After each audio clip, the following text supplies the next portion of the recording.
చేసుకుందాము.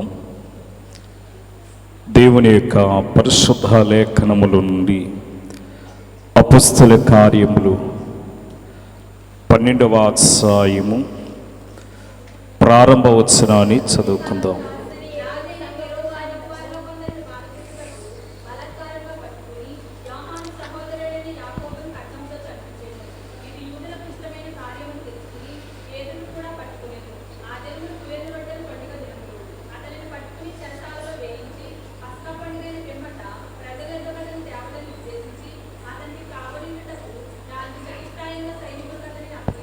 ప్రార్థన చేసుకుందాం. సకల యుగముల యందు అక్షయుడును అద్వితీయుడైన మా తండ్రి, ఈ పునరుత్థాన దినాల్లో ఉన్న మాకు నీ పునరుత్థాన శక్తిని, నీ పునరుత్థాన మహిమను మా మీద ప్రజ్వలింపచేసి ప్రభా మమ్మల్ని ఆశీర్వదించండి.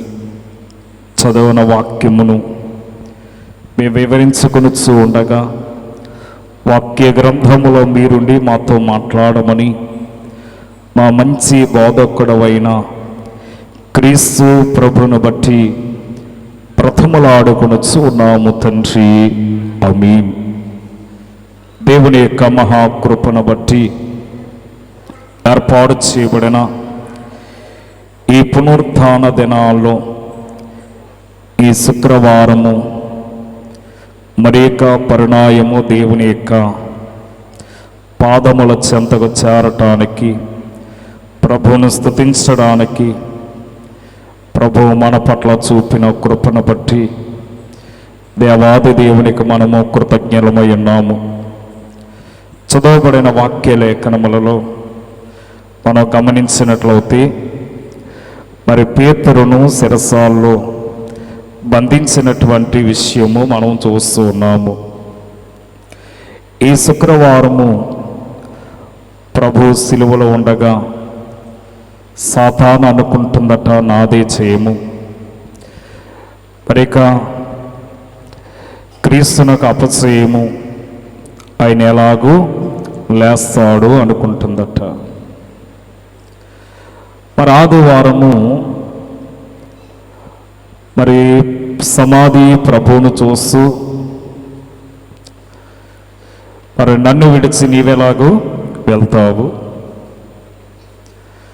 అని మరి ప్రభువు మీద సమాధి సవాలు చేస్తూ ఉందట.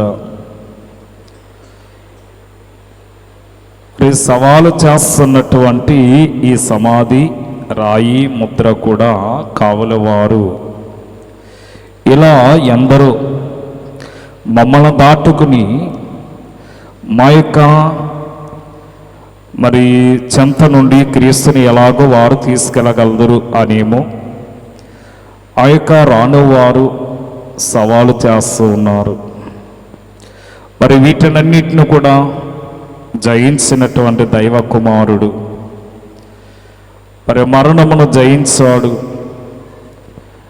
అనగా పునరుత్థాన శక్తిని మనకు అనుగ్రహించాడు. ఇంకా మన వాక్యములో చూస్తే మరి కావల వారు చచ్చిన వారు వలె పడి ఉండిరి అనే మాటను కూడా మనం చూస్తూ ఉన్నాము. కానీ ఇక్కడ మనము అపొస్తలుల కార్యములు 12వ అధ్యాయం 2వ అనగా మొదటి వచనానికి వస్తే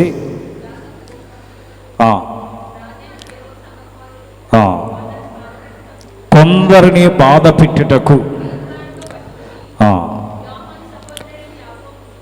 యోహాను యొక్క సహోదరుడైన యాకోబును ఖడ్గంతో చంపించారట. కనుక ఇక్కడ మనము క్రీస్తు యొక్క సువార్తను ప్రకటించుచున్నటువంటి వారిని వారు శ్రమల పాలు చేసినట్లుగా వారు మరి శిక్షించినట్లుగా మనం చూస్తూ ఉన్నాము.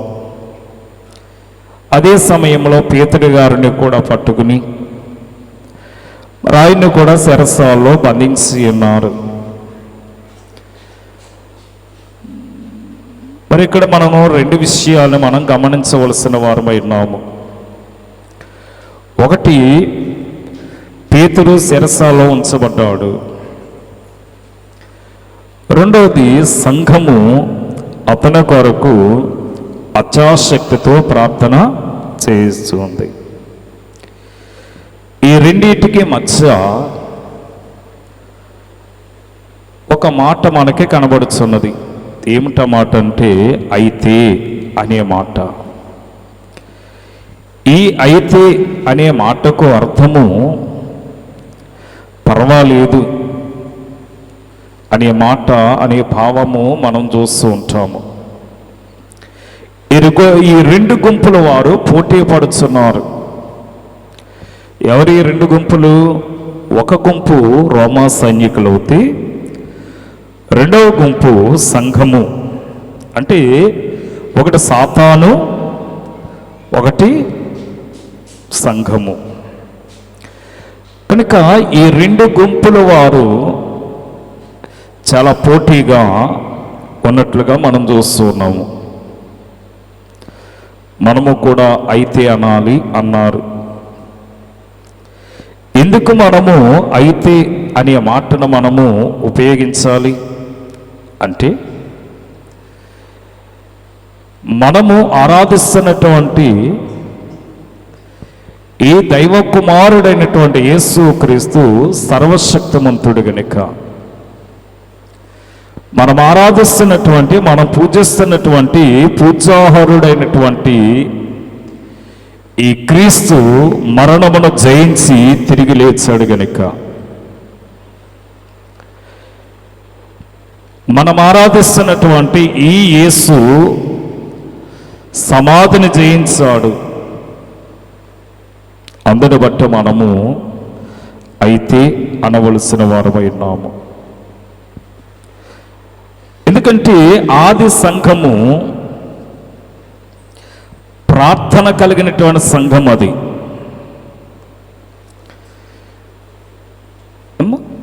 ప్రేమ కలిగినటువంటి సంఘం. అది ఐక్యత కలిగినటువంటి సంఘము, ఉజ్జీవము కలిగినటువంటి సంఘము. అయితే మన కాలంలో ఈ సంఘములు ఇవేమీ కూడా కనబడటం లేదు. అక్కడక్కడ అంటే ప్రార్థన కనబడటం లేదు, ప్రేమ కనబడటం లేదు, ఐక్యత కనబడటం లేదు, ఉజ్జీవము కనబడటం లేదు. ఇవన్నీ కూడా మనము కలిగి ఉండటానికి దైవ కుమారుడైనటువంటి యేసు క్రీస్తు మరణమును జయించవలసి వచ్చింది. చూడండి, వృద్ధాప్యములున్న పేతురును బంధించి శిరసాల్లో ఉంచారు. ఆయన కావలగా ఉండటానికి ఇంచుమించు 16 మందిని సైనికులను కాపలగా ఉంచారు. ఎవరి కొరకు? ఒక్కడు కొరకు. పేతురు గారి వయసు ఎంత? 80 సంవత్సరాలట. ఈ 80 సంవత్సరముల వయస్సు ఉన్నటువంటి పేతురు గారు ఎక్కడికి పారిపోతాడు? ఈయన ఏమ్మా? అందుకే ఒక విషయాన్ని మనం ఆలోచించాలి. ఎందుకంటే ఈ ఒక్కడు 16 మంది కాపలా కాసినా సరే, దేవుని దూత వచ్చి ఈ ఒక్కడిని బయటికి తీసుకుని వస్తే 16 మంది ఏమైనా చేయగలిగారా? ఏమ్మా? ఏమి చేయలేకపోయారు. ఏమి చేయలేకపోయారు. అందుకే మనం వాక్యానుసారంగా చూస్తే దైవత్సనుడు కట్టిన కీర్తనలను కూడా మనం పాడుకుంటాం. ఒక్కడవని నీవు వడిలిపోవద్దు. నీ ప్రక్కన 1000 మంది పడినా, నీ కుడి ప్రక్కన 10,000 మంది కూలినను అపాయము నీ వద్దకు రాదు అన్నారు. ఈవేళ అపాయములో నుండి ఏమో ఉపాయమును నేర్పించేవాడు దేవుడే. చూడండి, పాపం శిష్యులైన వారు వారి యొక్క పాత జీవితములను విడిచిపెట్టి మార్పు చెంది క్రీస్తు యొక్క శిష్యులుగా తయారవి వారి యొక్క వలలను విడిచిపెట్టి వారి యొక్క కుటుంబములను విడిచిపెట్టి యేసును వెంబడించిన వారినట మరలా ఈ యొక్క గలిలయ సముద్రము వారిని ఆహ్వానించినట్లుగా మనం చూస్తూ ఉంటాము. అంటే ఈ గలిలయ సముద్రము వారిని ఏం చేస్తుందట? ఆహ్వానిస్తుంది. యోహాను సువార్త 21:2 మనం వస్తే,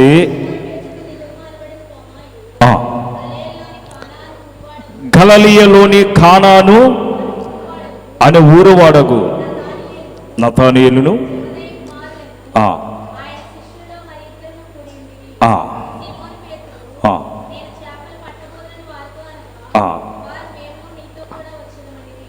కనుక మరి సీమోను పేతురు అంటున్నాడు, ఇంకేముంది,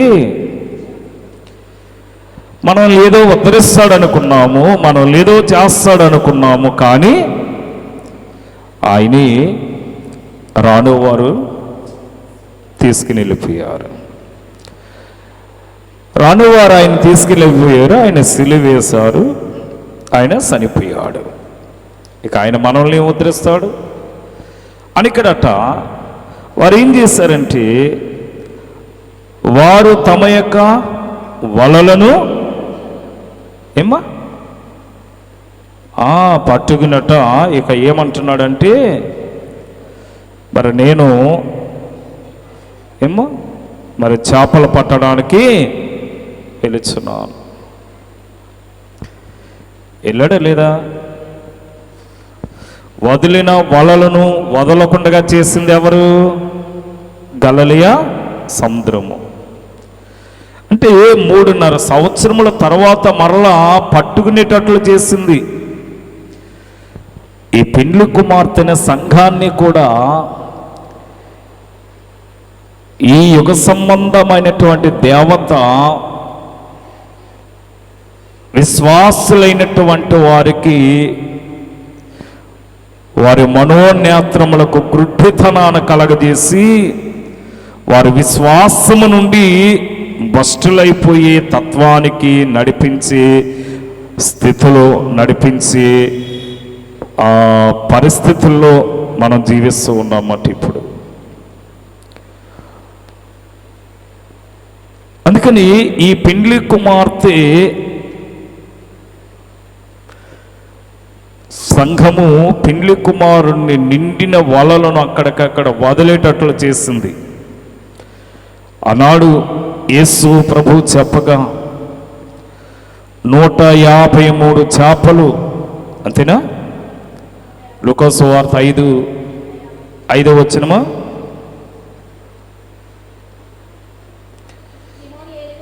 సీమోను అంటున్నాడు, ఏలినవాడా, రాత్రంతయు మేము ప్రయాసపడితిమి కానీ మాకేమీ దొరకలేదు, అయినను నీ మాట చొప్పున వలలు వేతుమని ఆయనతో చెప్పారట.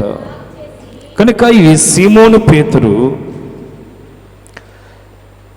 యేసు ప్రభు యొక్క మాటను బట్టి 7వ వచనం,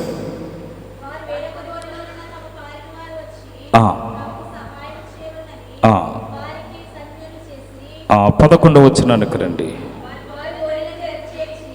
వారు ఆ యొక్క దోణులను దరికి చేర్చి ఆ సమస్తమును విడిచిపెట్టి ఆయనను వెంబడించారట. అలాగో వలలను విడిచిపెట్టినటువంటి శిష్యులైన వారు 3.5 సంవత్సరముల పాటు యేసయ్యతో నడిసిని జీవించినట్లుగా మనము చూస్తున్నాం. ఈవేళ వారిని ఆకర్షించింది ఏంటంటే ఆకలి.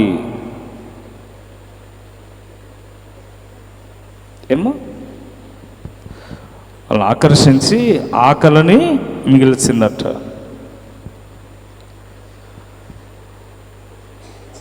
వాళ్ళ వెంబడించి ఆకలి తీర్చింది. అలాగని అందుకే రాత్రంతయు ప్రయాసపడినా వారికి ఏమీ దొరకలేదు.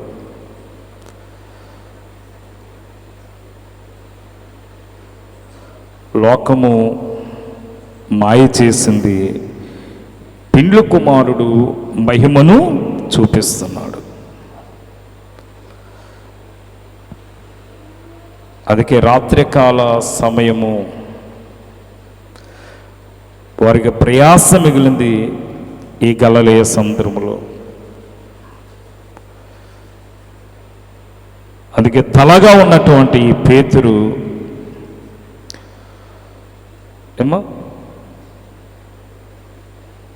వస్త్రహీనునిగా చేసింది. ఈ మొదటి పేతురు రాసి అనగా మొదటి తిమోతికి రాసిన పత్రికలో అనుకుంటాం 6:21 చూసి,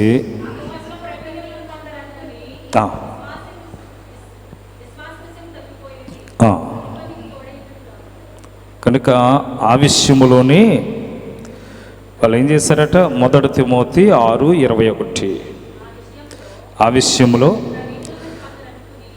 చాలా మేము గొప్పవారము ప్రావీణ్యత కలిగిన వారమని కొందరు అనుకుని విశ్వాస విషయములలో వారు ఏమైపోయారట, తగ్గిపోయారు.